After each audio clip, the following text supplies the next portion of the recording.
Hi everyone, welcome back to Canary Cast. Join us just after Blackburn 1, Norwich 2. A big result for Norwich. It feels like, Jacob. Huge. TEEMU Pukki, what an absolute beauty. Oh my God, he was proper on it today. And yeah, he is best transfer of all time. 100 appearances, 50 goals, bloody special player. We were really cautious about this today, to be fair.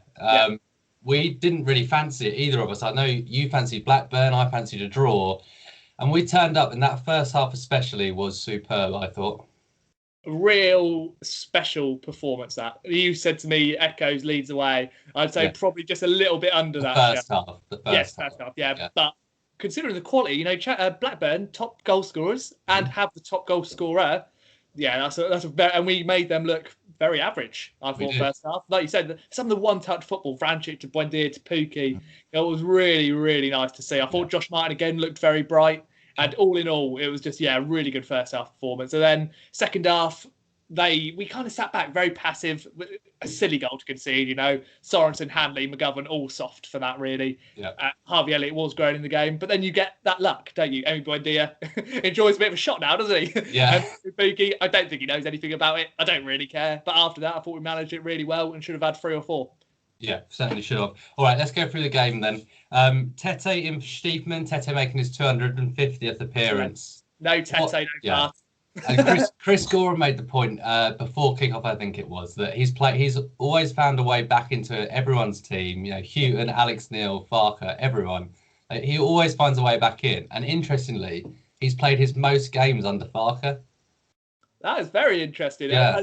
I was talking to family members I was watching it with today, and it was like, you remember under Alex Neil that he wasn't playing 2 games in a week. He couldn't play. Well, that's what we were told, and that was 5 years ago. And he's been very, very good. Again, I thought a couple of times proper Tete, a couple of loose passes, a couple of that was a bit hard, Alex. But he's been such a phenomenal kind of just person at the club, and that's rare nowadays, isn't it? 8 years at a club. At one club for any kind of player, especially someone who's never played in the Premier League before. He loves the club. We love him. And he's brilliant. I'd love to see him stay another year just because, you know what, I think we'd need him. Like you say, he always comes back in one way or another. Yeah, as long as his knees hold out, I'm happy to have him in the starting 11, he wants to stay, let him stay. Get out 1 year, just keep rolling it on. Yeah. With Stiefman coming out, Vrancic was pushed forward into the 10. Apart from that, unchanged. Right, so straight from kickoff, Blackburn even were straight on the offensive, weren't they? Straight pressing us, and they didn't give us centre half Skip Tete a lot of time on the ball at all, did they? It's the smartest way to go against Norwich, really, isn't it?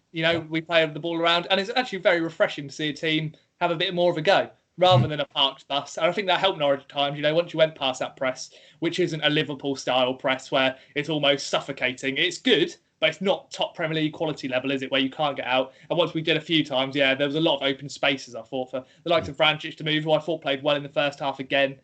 And I was impressed. I was happy with Stiefman being off because he's not been on it recently. And even when he came on, he missed an absolute glorious chance, which you think he's got to score that. It's not his strongest part of his game, is it, finishing? But I was happy with the dynamics today. And first half, I just thought some of the football we played was absolutely brilliant. It was superb at times. The first talking point that springs to mind is Michael McGovern's save from that Gallagher header in the corner. Save of the season, according to Mark Rivers. It's not that good. It's a good one. It's good for him. It's good for his confidence, I think. Again, ball at his feet. We know what he is. We know his limitations. I wish we wouldn't keep passing it back there because I'm having a heart attack every time, to be honest. It's like if Seb Basong was in goal. It's like, bloody hell, every touch is like, just gives you heart palpitations. But you know what? He made a couple of really good, solid saves. For the goal, slight disappointment, it's gone under the arm. I think he's got to be a bit more aggressive. But then, to be fair, the 2 players before, should sort Harvey Elliott out. But all in all, I thought probably his best performance this season. Yeah, I'm going with that. It was the Gallagher header, and Gallagher was generally quite a pain in the arse throughout the game because he kept targeting Max Aarons. It's quite clear, wasn't it? Small right back, big left back. We said before, small right back, big left winger. We said that on the preview, didn't we? We said they have big boys and they are going to target there, and they have threats on the right with Harvey Elliott, and we were proven right. That was their main threat. Try and find Elliott against Sorensen, whip it in back post for the big man. I thought we dealt with it well. Again, Max Aarons does really well. It shows his quality. What did NCFC numbers say today? That's his 50th consecutive game. Blimey, it wouldn't which surprise is me. incredible. For that to be that consistent, and I thought 50, but yeah, that's a lot, but it probably is. Like, you think of the Premier League, there's a lot of games there, and he's done really well. Yeah, regardless, he has done ever so well. Mate, I want to talk about Grant Hanley, especially in that first half. He was colossal. Like, I know he's playing against his old club, bit of extra motivation for him, but he won his headers, made his tackles, and not only that, he was bringing the ball out of defence like we used to see Ben Godfrey do and sometimes see Ben Gibson do. He was doing it himself today. I thought he was brilliant today, Grant Hanley. He was last season after that injury. When he came back in December, we remember saying it when we were recently starting up. We were like, how has Grant Hanley become a good footballer? What is happening here? It's like Alex Tete. Like before, he was like, oh, again, you don't really want Grant on the ball, but he's got that confidence. And it's so good because he's had so many injuries. So many injuries since he's been there. It's been an almost, hasn't it? It's like, oh, he's played well, and then he stutters, and then has to go out for a period of time. This is now his time. For me, he's a Premier League centre-back in the Championship. Blimey, his pass completion's well up there as well, to be fair. For something that you don't normally associate with him, he's doing very well. Surprisingly quick as well. Yeah, he is. Across the ground, when he made some ground on Gallagher and went in for a slide on the first half, it was brilliant. But yeah, he was really, really good today.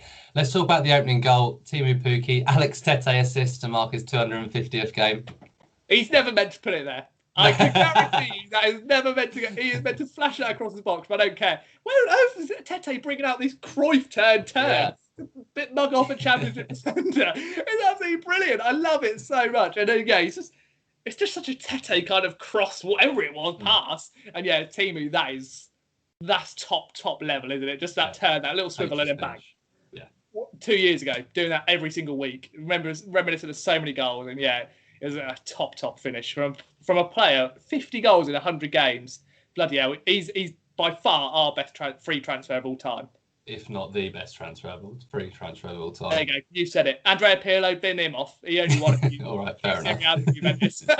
Yeah. Him and Tim Krul, what incredible value that is. Yeah, sensational. And yeah, just wonderful finisher. Yeah, you can't give him that much space in the box. He only needs a yard, and it was a superb finish. Really, really good half from Norwich, as we keep saying. The only concern for me at half-time was that we needed to watch the set pieces from Blackburn. We said that, didn't we? As soon as the half-time whistle blew, we both said set pieces. Watch that because that's the threat. Thought we dealt with them pretty well enough in the second half. It was just everything else. We let them come on a bit too much. Nyambe pushed up on the right-hand side, didn't he? I don't think we were getting enough cover with Sorensen. It seemed again that Sorensen was getting 2-on-1 at times. Yeah. Harvey Elliott was being allowed to chop in. And it felt like it was only a matter of time, really, that the Blackburn were going to score because we didn't really offer enough, apart from TEEMU being hungry in a couple of challenges and winning the ball back. Yeah. Second half, it wasn't as good. I mean, they came out and Gallagher smashed the bar straight away, and that sort of set the tone for the half. It was definitely Blackburn's half, the second half. But I thought we reacted really well to the goal. The goal frustrated me, but we could have easily crumbled because you know what? That's a good home team there, Blackburn. They don't lose many at home. Probably fans would have helped if they weren't in Tier 3 then. But you know what? We didn't crumble like we did a little bit at Luton. The boys are still knackered. The amount of games he's played again. Ollie Skip. Oh my God. Good again, yeah. Jesus, again. How many games have we played now? 17, 18. He's played them all. Same with Max again. And it's just like, Jesus, this kid is going to have a really good career. Yeah. He just nips in everywhere, doesn't he? And you really take it for granted. When he goes, we'll be like, oh God, it's incredible. But yeah, he's a special player, and again, performed really well. Just get Tete back in there, Jacob. He's fine, mate. Don't worry about it. Tete Rupp. The combination will be very interesting. Lethal. Right, let's talk about the second Norwich goal. Pukki goal again, but in all honesty, he didn't know a lot about it. But 50 and 100, Jacob, that's a goal every other game over the course of, 3 seasons now? That's absolutely ridiculous. I think that's 13 assists as well. So, you're saying 63 goal contributions in 100 games. That's bloody good. Yeah. And considering we've had recently strikers who have been good, like Cameron Jerome's worked hard, Diamersi and Bakani was a big, solid player. We screamed of, God, we just love a finisher. Oliveira, again, hit and miss, before Pukki came in. And obviously he comes in with Rhodes. We think Rhodes is going to be the main man, that he's the Championship goal scorer of past. And this lad from Bromby comes in. We don't know that much about him. We knew he failed at Celtic because he was out of position a lot. And he comes in, and his finishing is just second to none, isn't it? Yeah. He's never smashed a ball in his life. Probably the Newcastle volley, I could say, was about and even that probably wasn't the hardest effort I've ever seen. It's such a one. When he's full on confidence, there's nothing better than seeing him go through 1-on-1, is there? Because you just know he's going to score. His off-the-ball movement is honestly, especially at this level, unrivaled. His off-the-ball movement is ridiculous. He's always onside, Jacob. Always. Watching him just play on his own is actually a joy, isn't it? If you could just get selective movement, like you say, his movement just creates so mumuch space for everyone else, and you can tell how vital he is when we didn't have him for those couple of games against Coventry and Luton. I know Stiepermann's no kind of striker, but the movement and the space that he brings just in that number 10 area where Emi likes to flourish, and so does Marco and Mario Vrancic. That's all because of Pukki's movement and pinning the defenders back. And then the midfielders have to drop back to help stop Pukki. And then you've got that space.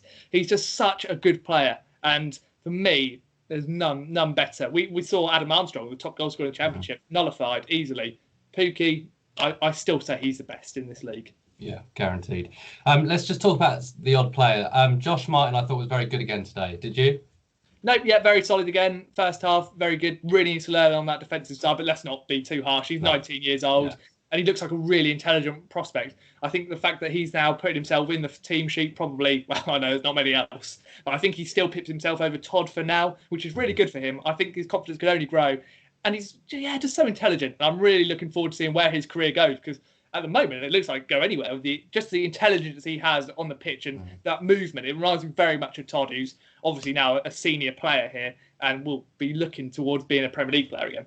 There was a lovely moment in the first half where he put it over the defender's head and got it through on goal and just scuffed his shot. Yeah, so close. Like you're thinking, he didn't hit it first time, did he? He just let it move slightly, and But like you say, that's a sign of a player who's just a little bit quicker in the thought process of the defence, which is very good to see. Hopefully he just continues improving. A couple of other names. First up, Christoph Zimmerman. What did you make of him today? Again, we criticised him again. I remember Bournemouth perfectly, and we're like, Zimbo's gone here. I'm not sure if he's coming back. Since these 2 games he's come back, he's been a colossus. I'll be honest with you. I really thought Adam Armstrong would be a real problem for him. For both of them. For both of them, yeah. I think Hanley slightly less because he's been match fit more recently. True. But for Zimmerman to come back in against 2 decent enough teams to really show that he is back and wants to have that place, Ben Gibson will find it difficult when he's fit again. Yeah, he certainly will. The last name I want to mention, Jacob, Emi Buendia. He obviously had a massive hand in the second goal, and he wasn't bad. He played his trick, he'd done his tricks, played his passes, but he wasn't our sort of sole source of creativity today, which he usually is. Did he have a quiet day at the office, or am I just being harsh? I'm just going to say one thing, or 2 things actually. Shot off Pukki, goal. 2-1 up. The ball goes into the corner. Emi wins it back, shields himself off 2 men, plays it off him for a goal kick. Yeah. That's all. He doesn't always have his best game. Sometimes he is a bit quiet, still has an assist, still caused many issues. He pulled it back for TEEMU, hit the crossbar, probably should have scored if we're being harsh, with TEEMU Pukki in the first half, with TEEMU Pukki's kind of reputation, we think. So you could say probably 2 assists there. He worked himself into the ground, and again, so far too good for this league. I'm praying beyond any reasonable doubt that Arsenal just kind of ignore him for January, and we beg him, give him whatever. I don't really care. I'll give him every single penny I have just to stay until the end of the season. Then go and flourish, mate. It's not much money, Emi. You probably earn much more a week. It's fine. I'll give you everything. I don't care. Just stay for this season. Get us up, and then I'll happily let you go, because he is one of the most talented players we've ever seen at this team, really. James Maddison was special, but Emi just has that extra bite around him, doesn't he? And he's just so fascinating to watch, because sometimes he does just go into complete self-implode mode, doesn't he? Where you're like, oh, for Christ's sake, he's gone again. But then he switches it back on, and he's just a really special player. Yeah, superb player. Man of the match, and then we'll move on to Reading. Man of the match has to go TEEMU Pukki. Yeah, that was his hungriest best today. I thought he was on it from the start, wasn't he? Yeah, you could tell he wanted it. You could tell that he was really on it. Yeah, so 100%. Yeah, definitely TEEMU Pukki. Yeah, completely agree. Okay, Reading away next. That again sounds like a test. They won today, haven't they? They're up there. I don't fear them quite as much as Blackburn, if I'm honest, but it's not going to be an easy game. I feel the same as you. They've got Lucas João, who's a big striker up front, who's got very good movement for a big man. Again, scored a lot of goals this season. That will be a different challenge for Hanley and Zimmerman, because it's strength, but he does have a surprisingly turn of pace, like Hanley does the other way. So that'll be very interesting. Michael Elise is one to watch out for again, very much like Harvey Elliott, likes to drift in from the right-hand side onto his left foot. Ovie Ejaria as well in the number 10. There's some good players at Reading. It's interesting, isn't it? Because we say we don't fear them as much as Blackburn. They're in the top 6. They're a big rival. If Tim Krul's back, I'll always feel confident. Yeah. Talking about confidence, we'll end on this. We're top of the league, 3 points clear. Gone to a divisional rival, a good divisional rival today, and picked up the 3 points. How confident are you feeling that we can stay at the top and get promoted? I'm feeling confident because you look at the players we're bringing back in. Todd Cantwell came on and made a difference. Silly thing with the eye. Shouldn't do that. It's pointless, but we're not going to go into it too much. He also did have bright sparks where he won the ball back really well a couple of times, which was key. And he shielded Sorensen a lot better. Because Harvey Elliott had to move on to the left-hand side when Todd came on. He shielded him a lot better. So that aspect of his game, he has done so well at. Last season, he was incredible at that. So hopefully he grows. Kenny McLean, again, I thought played well. There's a couple of cutbacks, a couple of opportunities, which he did well. Hugill, again, the championship striker that we can bring on now. The bench looks much better now. He was really good. All in all, Stiefman came on as well, should have scored. But again, the options, like you're saying, in basic terms, layman's terms, we've got the options now. The bench is looking a lot stronger. Tim Krul come back. Ben Gibson come back. This week, apparently, Tim Krul. Yep. So if we get them all together, keep everyone fit, we'll be in the top 2, 100%. Bournemouth are the ones. Bournemouth are the ones that 5-0 today. But you've just got to keep winning games and drawing if you don't win. As simple as that. Spot on. All right, let's leave it there. Thank you for watching. Enjoy the victory tonight. Like, comment, subscribe as always, and we'll see you next time. Cheers. Let us.